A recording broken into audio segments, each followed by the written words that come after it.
Hey, what's up, guys? It's the Film Geek here, and last night I went and saw Alice in Wonderland. Tim Burton strikes again. First off, this is, I guess, kind of a spoiler, if you want to consider it that. This is not strictly Alice in Wonderland. This is more of a sequel to the Alice in Wonderland that we all know and love. What happens is Alice comes back to Wonderland 13 years later, doesn't remember she was ever here to begin with. But of course, everyone in Wonderland remembers her as the Alice. And it turns out that she is, like, destined, I guess, in Alice in Wonderland, or in Wonderland, or what do they call it? Wonderland, I think it was. That she's destined to slay this monster called a Jabberwocky.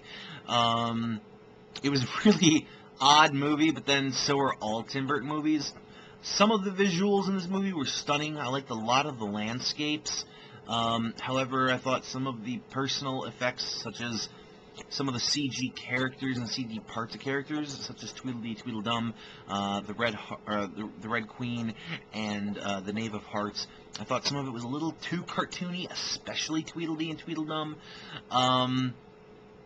However, when we go to the performances, I thought the girl who played Alice, who is Mia Wasikowska. I don't really recognize her from anything. She was in Defiance. She was the blonde chick from Defiance. That's right. I did mention her before when I saw Defiance a couple months ago. She was decent, I thought. Anne Hathaway annoyed the shit out of me as the White Queen. She had this thing where she's like always walking with her hands like this, and she's standing there talking to you like this, and she's walking around. It bugged the shit out of me to have her hands always like this.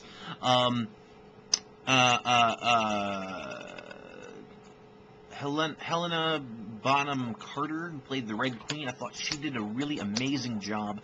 And then Johnny Depp. Okay, those people who know me, like, personally, know that I hate Johnny Depp. I don't think he's very good in anything. This movie changed my mind. He is absolutely amazing as the Mad Hatter.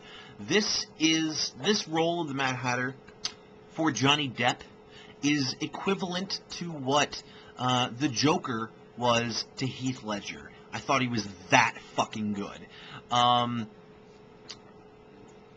And then Crispin Glover, Knave of Hearts, it was alright, I guess. Like, anyone could have played the Knave of Hearts. It didn't need to be Crispin Glover. But Crispin Glover was probably cheap. So, this movie was shot completely in front of a green screen, and everything behind it was CGI. Like I said, some of the CGI, like the landscapes that you see in the background, are amazing. Some of it is too cartoony, especially the monsters and a lot of the talking animals, and definitely Tweedledee and Tweedledum. All in all, it was a good movie with a cool story, despite the fact that it is a sequel, despite it's just being called Alice in Wonderland. I thought Tim Burton pretty much knocked it out of the park with this one, with the exception of BAD CGI. And like I said, Johnny Depp's performance is outstanding. I give Alice in Wonderland a 4 out of 5. Check it out.